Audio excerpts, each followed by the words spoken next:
Hi,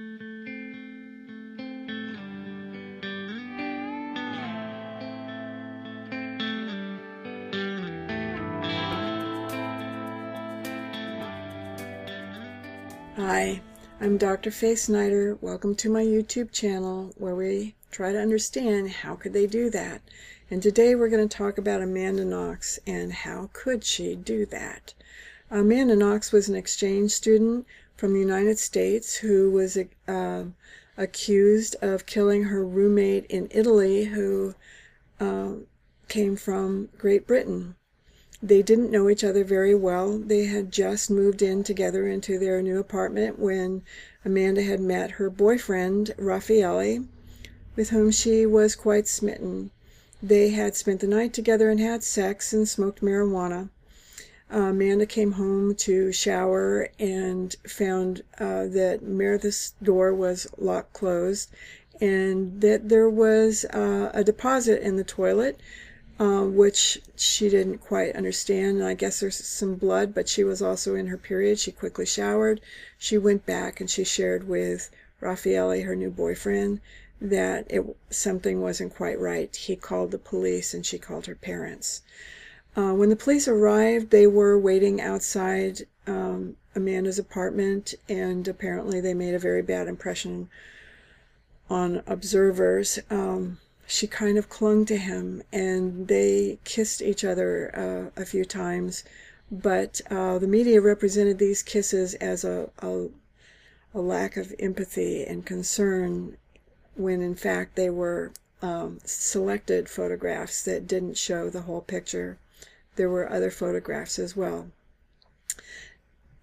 Amanda also waited for Raffaele when he was being interrogated.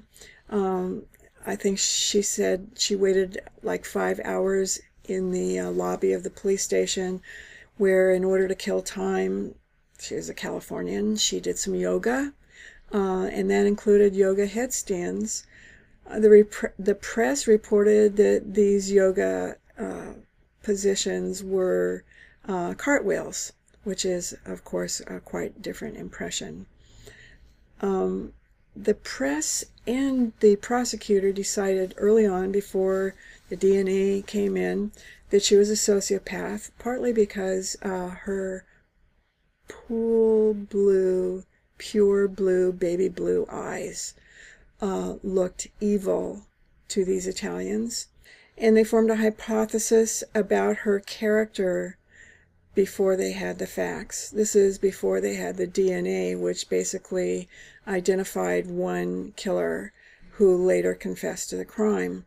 Nevertheless, Amanda and Raffaele were tried and found guilty, and she served 4 years before the appeal allowed for her release and Raffaele's release. The case was overturned, and they would have had to try them again. They did. In January of 2014, Amanda and Raffaele were tried again. Amanda decided not to return to Italy. She was too afraid. But Raffaele wanted to show good faith, and so he attended the trial. And after he was found guilty, he was arrested on his way out of Italy. I'm not an expert on Amanda Knox's case, but I do believe that it's important to ask the right questions, and you can cover mounds of material, but if you don't ask the right questions, you won't get the right profile of character, and it takes a type of character to create this type of killer. So I wouldn't be asking about her eye color or her kissing the day of the murder or the yoga. I would be looking into childhood determinants.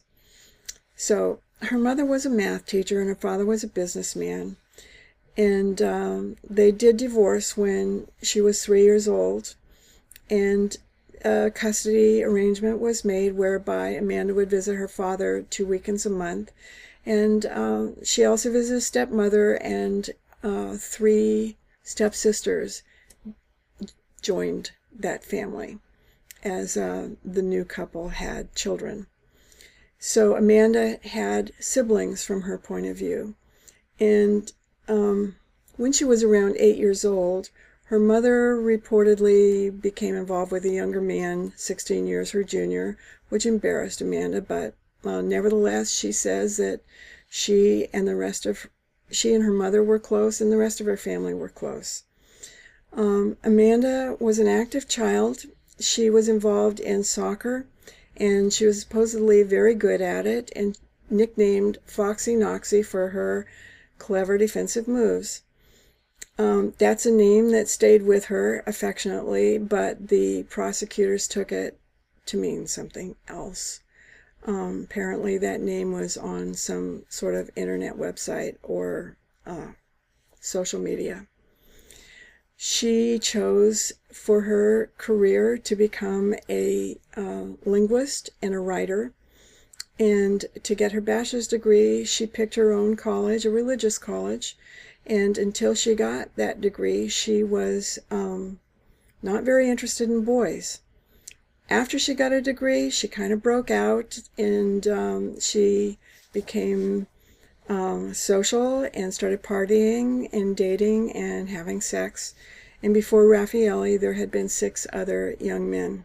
She did apparently confess at one point and then retract the confession.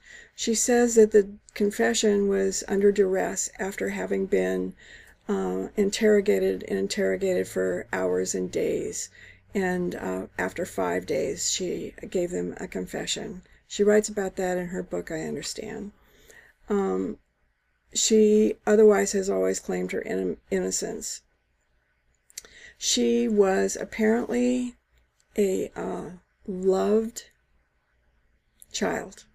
When I've watched her parents on TV and her younger sisters interviewed, there's so much fondness and regard and affection.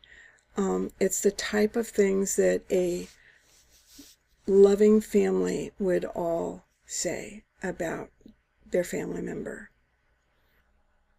You are now looking at the predictor score sheet.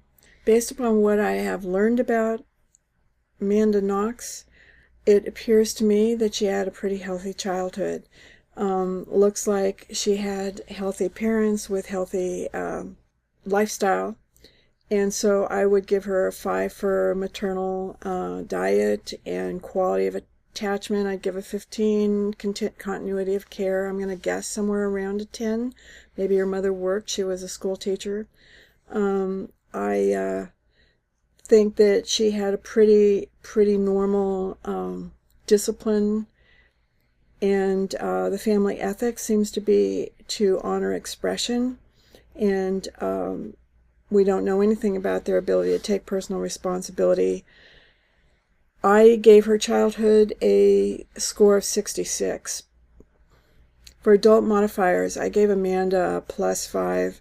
She was in love, and a -5 for the marijuana. Kind of was a wash. So her total score was a 66.